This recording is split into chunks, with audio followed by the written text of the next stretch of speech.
And then the final thing that I'll leave you with, this is actually kind of a wacky idea that one of my colleagues and I have been thinking about for a while.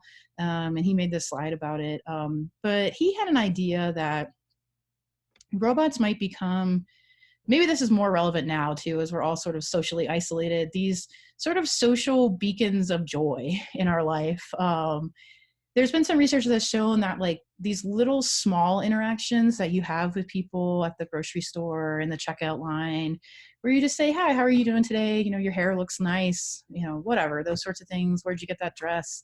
Are really valuable to people, like really valuable. Maybe we're all kind of feeling how much we miss them now. So his thought process was, you know, if we can deploy some of these robots to do just that, like embedded in our environment, that would be really useful, because we've seen that when robots do this is research on the left that was done at Yale.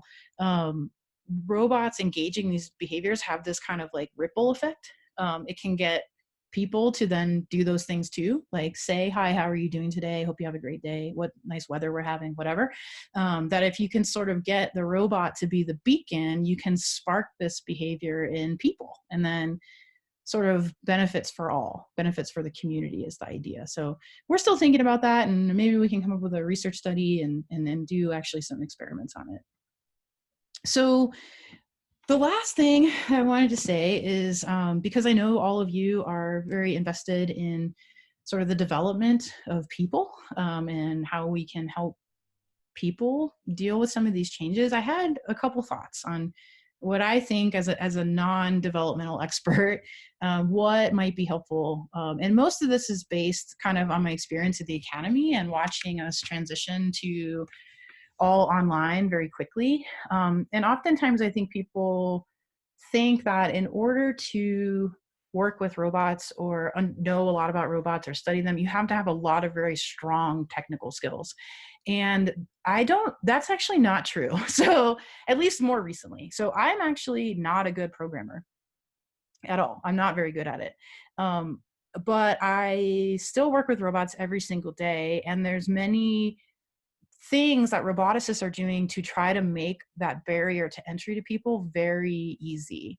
I mentioned before that the HoloLens, we can use it to have novices basically train robots to do things like pick them up and place them in places. So we're thinking all the time about how we can remove the technical barrier for all sorts of people. So I would say you don't need a ton of technical skills, but maybe some technical skills. And what I mean by that is just the ability to talk to designers about the types of things that you need, like understand a little bit about how they might work, or you know, how wireless internet might be used to make one thing talk to another. But knowing exactly how it works under the hood, I think, is actually not necessary at all. It's more about just trying to understand the language, I would say. Here's an example.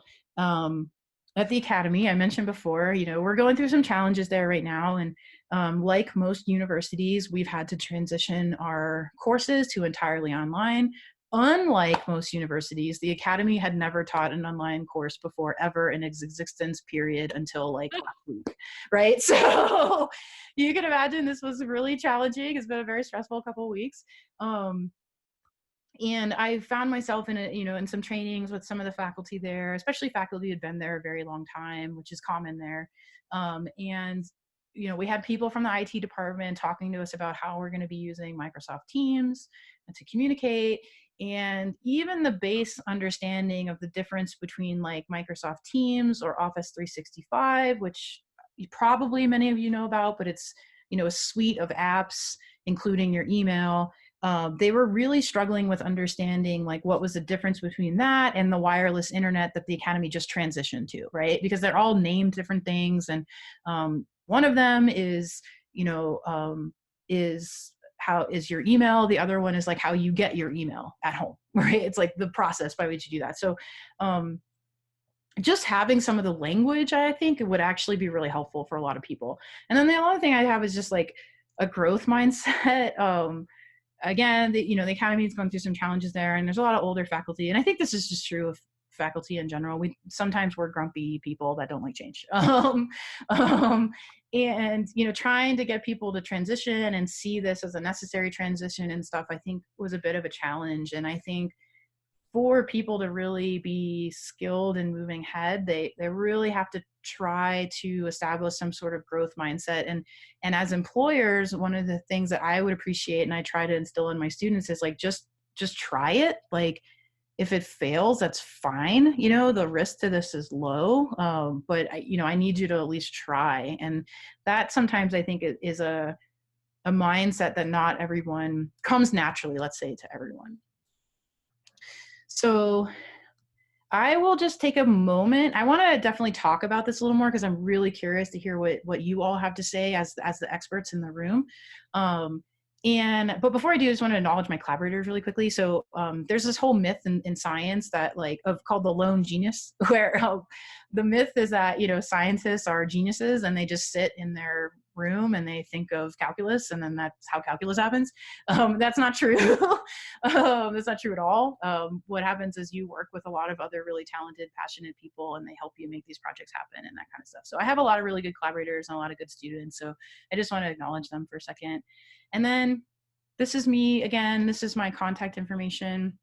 These are all the different types of things I study. In addition, if anyone has interest in this, I support this program called Women in Robotics. It's an annual event that happens every year, usually internationally, but you can learn more about it there at the URL. Cool. So thank you for your attention. I really appreciate it. Thank you so much. I'll take a second. I'll open for questions and maybe we can talk about this too. John, can you help me moderate? Yes. Thank you, Beth. Yeah, Beth, you're thank welcome. you. Really, really interesting, fascinating topics. Really. Thank you. Thank you. I really appreciate that. Thank you. Yeah, walking us through them enthusiastically and in a really interesting way. Thank you for that. Oh, you're so welcome. Yeah, thanks for having me.